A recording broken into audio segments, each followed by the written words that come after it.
worked on a couple of years ago. So I'm a librarian, but I'm also a volunteer at Interference Archive, which some of you guys may know. So I'm going to talk a little bit about some editathons that we've done at the archive. And I want to preface this a little bit. Some of you maybe are more involved in Wikipedia editing than others. I'm not like a super editor. I always think of myself kind of as a Wikipedia poser. So when, so when Richard said that Wikipedians want to be librarians, like the feeling is mutual, I think. So just wanted to start with that shout out. So for those of you who aren't familiar with Interference Archive, we're a Brooklyn-based community-centric archive. And we are dedicated to exploring the relationship between cultural production and social movements. We're an OpenStax collection of ephemera. We're a study center, and we also do a lot of public programs, exhibitions, workshops, events, film screenings. Like Wikipedia, we are all volunteer run, and we're also committed to free access to information. And we have all the ingredients for a successful editathon. We have space, Wi-Fi, and a lot of good information. Unlike a traditional archive, mostly we collect public-facing ephemera that was produced in multiples. So we do run into some conversations about the sort of original research, archival material, and that place, the place of that material in Wikipedia. But we have a lot of small press books, alternative newspapers, pamphlets, zines. We have some academic information. We have a lot of beautiful visual ephemera. So those are some of the things that we've used in editathon. So we've participated. This will be our third annual this year in March, our third annual time doing a Art and Feminism satellite event. That will be on March 18th, if you want to save the date. We'll be up on all the Art and Feminism pages. In 2016, we also did a Indigenous Social Justice editathon as a kind of anti-Thanksgiving event.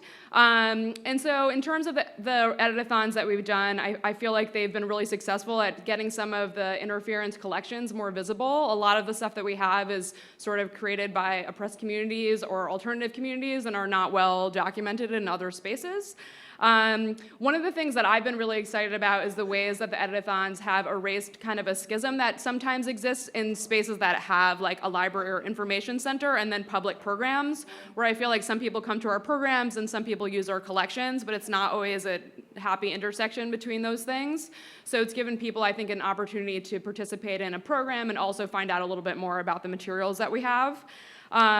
We've helped address some Wikipedia coverage gaps. We've identified some other gaps. I know that Wikipedia is working on coverage of indigenous communities, and I noticed that some of the indexing has improved even since we did the editathon, so that's exciting. And it has raised some interesting questions, I think, about the role of primary sources and using those as sources for Wikipedia and editorial control and that kind of thing. One thing I think was really awesome about the Indigenous Social Justice editathon that we had is that one of the volunteers at Interference is a scholar of Indigenous activism, and she came and actually did, as part of our training, a talk about best practices for talking about Indigenous communities and like the language that they prefer to be referred to by, and I thought that that was really valuable and started a really interesting conversation about that, and we had the editathon sort of coinciding with the DAPL protests, and we're able to do a fundraiser for materials and money for that as well.